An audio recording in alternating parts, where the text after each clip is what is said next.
అందరికీ నమస్కారం. తెలంగాణ రుచులకు స్వాగతం. ఈ రోజు మనము పచ్చి బీరకాయతో ఆవకాయ పచ్చడి ఎలా తయారు చేసుకోవాలో ఆ తయారీ విధానాన్ని తెలుసుకుందాం. మొదటిసారి కనుక నా వీడియోను చూస్తున్నట్లయితే ప్లీజ్ సబ్స్క్రైబ్ చేసుకోండి. పక్కనే ఉన్న బెల్ ఐకాన్ ని ప్రెస్ చేయండి. నా కొత్త వీడియోల నోటిఫికేషన్ మీకు వస్తుంది.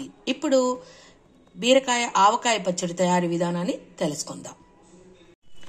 పచ్చడి చేయటానికి ముందుగా లేత బీరకాయల్ని తీసుకుని శుభ్రంగా కడుక్కొని ఉంచుకోవాలి. ఈ బీరకాయల్ని పొట్టు తీయకుండానే మనము బీరకాయల్ని ఇలా చిన్న చిన్న ముక్కలుగా కోసుకోవాలి.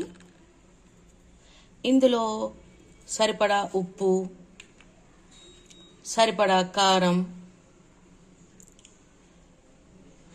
ఒక చిన్న టేబుల్ స్పూన్ మెంతుల జీలకర్ర పొడి, ఒక స్పూన్ పసుపు, ఒక చిన్న స్పూన్ ఆవపిండి, ఇవన్నీ వేసి మంచిగా కలుపుకోవాలి. అన్నీ మంచిగా కలిపిన తర్వాత ఇందులోనే సరిపడా నిమ్మరసాన్ని కూడా పోయాలి. దాదాపుగా 3 నిమ్మకాయల రసాన్ని నేను ఇందులో పోసాను. పులుపుకు తగ్గట్టుగా, పులుపు దీనికి పట్టాలి కదా, పులుపుకు తగ్గట్టుగా నిమ్మరసాన్ని పోసుకోండి.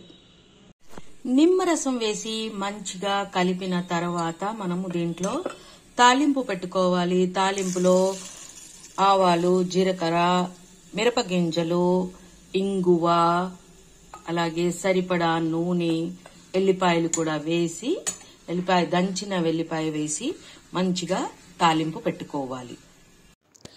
బీరకాయ ఆవకాయ పచ్చడి సిద్ధమైపోయింది.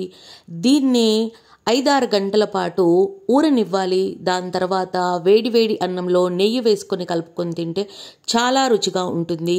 మీరు కూడా ఇంట్లో ప్రయత్నించి చూడండి. నచ్చితే మీ ఫ్రెండ్స్కి, రిలేటివ్స్కి షేర్ చేయండి. మరిన్ని వీడియోల కోసం ఎదురు చూడండి. ఈ వీడియోను చూసినందుకు ధన్యవాదములు.